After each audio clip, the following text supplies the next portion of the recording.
ये वो वाली लस्सी है जो मैंने देसी घी बनाया था मलाई से। इस लस्सी को मैंने ज़ाया नहीं किया, इसे मैं कढ़ी बनाऊंगी। ये तकरीबन 1.5 गिलास लस्सी है। अगर आप कढ़ी ना बनाना चाहें तो जब आप भिंडियाँ पकाएं, करेले पकाएं या जब आप सालन बनाते हैं उसकी ग्रेवी में भी इस्तेमाल कर सकते हैं। 1.5 गिलास मैंने लस्सी ली है और ये 1 अदद चॉप किया हुआ प्याज लिया है और 1 टेबलस्पून लहसुन अदरक और सूखा धनिया का पेस्ट लिया है।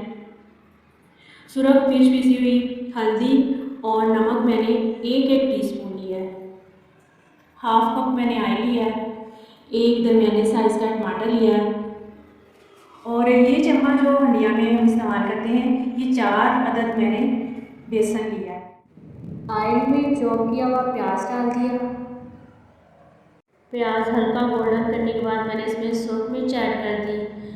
सूरख मिर्च ऐड करने के बाद इसकी भुनाई करने के बाद इसमें हल्दी ऐड की। अब मैंने इसमें लहसुन अदरक का पेस्ट ऐड करने के बाद साथ ही साथ इसमें टमाटर डाल दिए। टमाटर डालने के बाद नमक 1 टीस्पून डाल दिया। आप अपने टेस्ट के मुताबिक कम या ज़्यादा डाल सकते हैं और साथ ही साथ मैंने इसमें 1 कप पानी डाल दिया और इसको पकने के लिए रख दिया। अब मैं बेसन को लस्सी में ऐड करके उसे अच्छी तरह बीट करूँगी ताकि इसमें कोई फुटकी ना रह जाए। ग्रेवी रेडी हो गई है। अब मैंने इसमें वो वाली लस्सी ऐड कर दी जिसमें मैंने बेसन डाल के उसे अच्छी तरह बीट किया था और इसे मैंने पकने के लिए रख दिया। कढ़ी बना रहे हो तो साथ पकौड़े ना हो, ये कैसे पॉसिबल है? कढ़ी तो पकौड़ों के साथ ही अच्छी लगती है ना। तो पकौड़े बनाने के लिए मैं आज आपके साथ ऐसी रेसिपी शेयर करूँगी जिसमें पकौड़े क्रिस्पी किस्म के बनेंगे।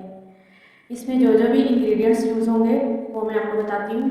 बेसन मैंने 200 ग्राम लिया है। सरसों का ऑयल 1 पाव लिया, आप कोई भी ऑयल ले सकते हैं।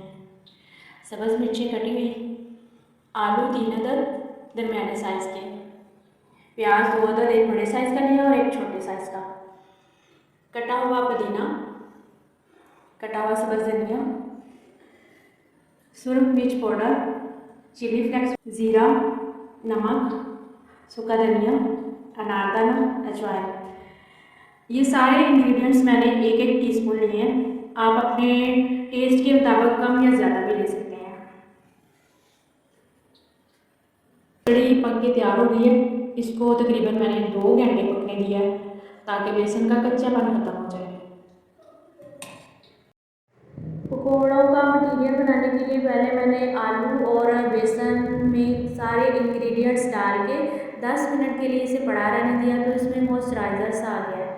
इस तरह इसका मटेरियल तैयार करने से पकौड़े ज़्यादा क्रिस्पी बनेंगे।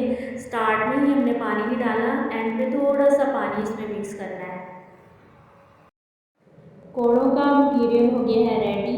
अब मैं इससे क्रिस्पी और टेस्टी पकौड़े बनाऊंगी।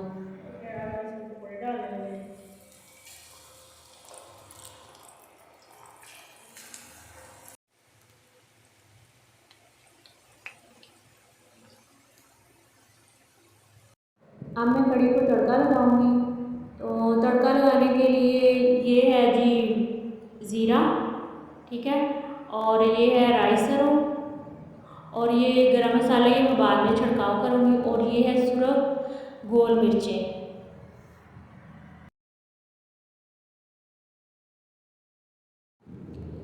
कढ़ी के लिए तड़का रेडी हो रहा है, मतलब कि कढ़ी अपने आखिरी मराहिल पे पहुंच रही है।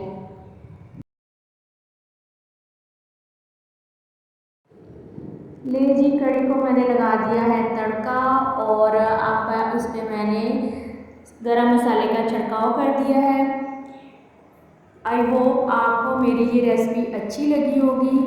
मुझे ज़्यादा से ज़्यादा सपोर्ट करें, मेरे चैनल को सब्सक्राइब करें और बेल आइकन को ऑल पे प्रेस कर दें अगर आप मेरे चैनल पे न्यू हैं, ताकि जैसे ही मेरी न्यू वीडियो अपलोड हो सबसे पहले आपको मिले।